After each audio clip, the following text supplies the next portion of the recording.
So the rational basis test is the baseline test that courts use to determine whether statutes are consistent with both due process and equal protection. It's the baseline test that all laws have to pass. It requires that every law be first hypothetically designed to serve a legitimate governmental purpose, something that we think government should in fact be able to do. And it further requires that that law be reasonably related to that purpose. That is, it requires that the law in some way actually serve the purpose for which it is enacted. The presumption is that a law is in fact constitutional, and therefore the burden is on anyone challenging that law to show that it was not established for a legitimate purpose, or that it doesn't reasonably further that purpose, and thus doesn't really deserve to be a law.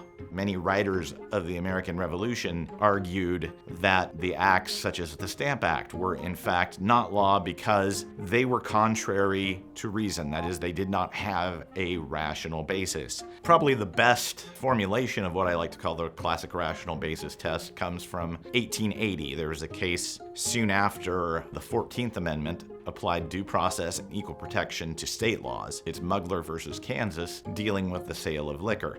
And in that case, the court upheld the statute, as most statutes under rational basis are in fact valid statutes, but it said not just everything that the legislature passes is worthy of being a law. Rather, it does have to reasonably further some legitimate interest. Then in 1938, Caroline Products established the tiered scrutiny that we have today. That is, this idea that under the Due Process Clause, we have strict scrutiny for laws that interfere with fundamental rights, but rational basis scrutiny for laws that just affect any other rights we have that are non-fundamental. So in 1952, the Supreme Court decided a case from Oklahoma, which is Williams versus Lee Optical.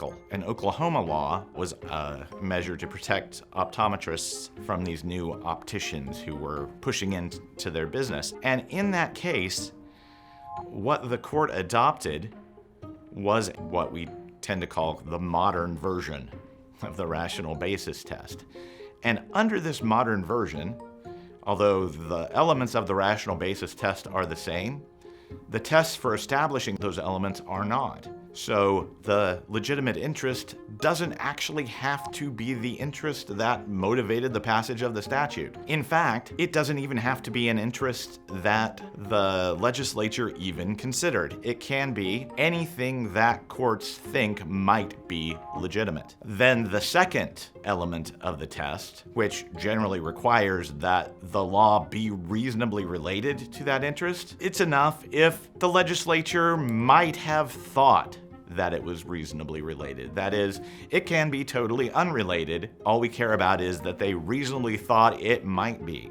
And so the rational basis test today has in fact become a completely hypothetical, speculative test. There's no burden on the government to introduce anything. The burden is rather on the challenger to hypothetically think, what are the multitude of reasons that might justify this law? And then courts have to speculate, could a reasonable legislature have thought that this would further this legitimate interest? There is in fact a fairly robust debate in the legal academy dealing with rational basis. Now, there have been people who have argued for a higher standard than even the classic rational basis test for all rights. Any statute that affects life, liberty, property is unconstitutional unless the government can show that there is a valid reason for it. There are a number of legal scholars that are in favor of a rational basis test that is more robust, that is closer to the classical formulation. There are some legal scholars who adhere to this idea that we don't actually need a rational basis test. If a law isn't affecting a suspect class or isn't affecting a fundamental right,